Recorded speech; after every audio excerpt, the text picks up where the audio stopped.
Our speaker number 5 is Jebb Richard. Jebb Richard, Advanced Communicator Bronze, is an introvert who joined Toastmasters in 2008 in order to overcome his fear of speaking. He credits his exponential growth since joining this organization with his newfound ability to channel nervous energy into a positive motivational force. He's excited to share with us some of the lessons he's learned about transforming fear and anxiety into passion and excitement. Join me in welcoming Jebb to share his Pecha Kucha entitled Turning Nervousness into Positive Energy. Jebb Richard, Turning Nervousness into Positive Energy. Turning nervousness into positive energy. Jebb Richard.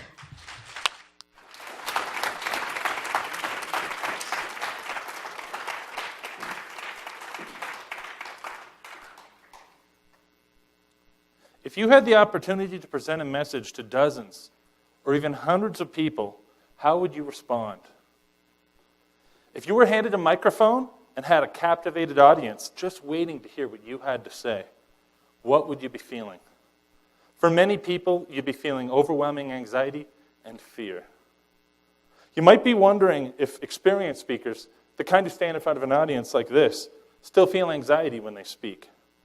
The answer might not be what you want to hear. Yes, even advanced and experienced professional speakers still feel anxiety when they speak. Speakers' anxiety never fully goes away, but it can become more manageable. Feeling anxiety prior to and during your presentation is actually a good thing, so you should be happy about it.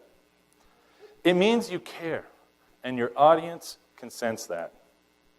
There are a variety of techniques I'm going to discuss in this presentation, which fall into 2 general strategies. The first strategy is to reduce your anxiety. It's impossible to manage your anxiety when it feels overwhelming. Reducing your anxiety to manageable levels can include getting some exercise and avoiding stimulants like coffee, but it also includes self-awareness. I'll discuss a few techniques any speaker can adopt to increase your confidence and reduce your anxiety. The second strategy involves utilizing your nervous energy as a fuel to propel your speaking to the next level. Research shows most people have an anxiety sweet spot, where they have enough anxiety to feel alert and energized, but not enough to feel debilitated or overwhelmed. In this state, anxiety is an excellent motivator. Starting a speech is one of the most difficult parts for many speakers. By committing the first 3 lines to memory, you give yourself a familiar place to start your speech and build your confidence. You switch your mindset from one of potential panic to one of memory retrieval. Anxiety comes in waves, and becoming more mindful of your feelings is the first step to help yourself manage your anxiety so it doesn't negatively affect your performance. Stop resisting your anxiety and start accepting it.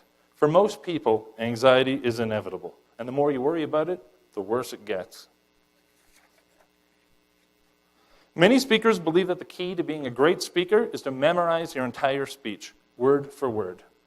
However, attempting to memorize an entire presentation can cause you unnecessary anxiety. You lose all your passion when you focus about remembering the words instead of your message. Don't trap yourself to a script, even if it is the most awesome script ever. Instead, think of your message as a story and focus on visualizing that story. Human beings process the world we experience in terms of stories. Think of your favorite childhood story. Could you tell your version of the story to someone? Probably. Have you memorized it? Probably not. Build rhythm into your speaking, and don't be afraid to repeat yourself.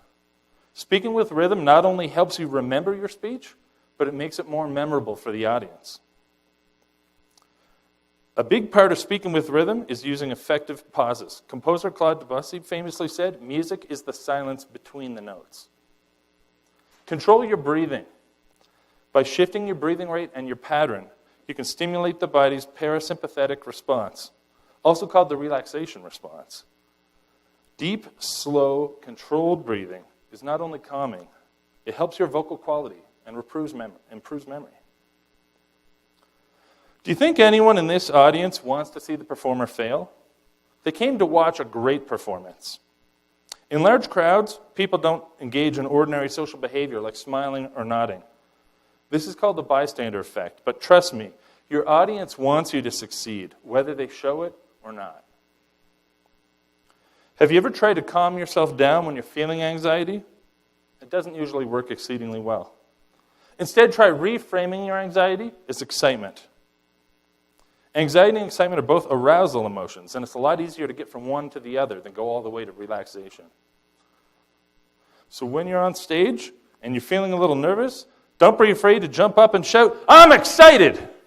Okay, you might want to keep the whole jumping around on stage and screaming in your head. But the important thing is to remember that once you convince yourself you're excited, you change your perspective from a threat mindset to an opportunity mindset. Use the positive power of excitement to improve your speaking volume. When we're excited, we just naturally project our voice in a way that can improve our communication if we harness it correctly. Excitement also helps with our vocal variety. It's pretty difficult to speak with a monotone when you're excited. When giving a presentation or performance, you were in control. And one of the best ways to keep that control is to use the stage. When we explore a space, we project an image of confidence. Moving around the stage also helps keep your audience attention, giving you the opportunity to move closer to them at a crucial point. Another great way to use the stage is with a strong stance. And this little guy has the right idea, though maybe not the right stance. It's important to have a stance that communicates confidence.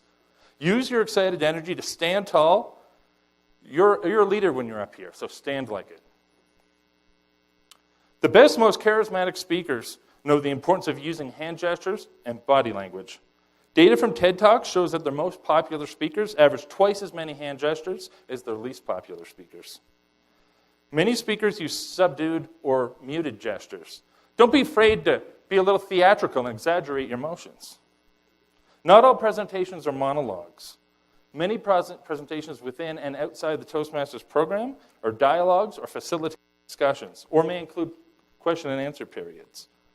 Use your excited energy to really energize and electrify those conversations and improve the two-way dialogue.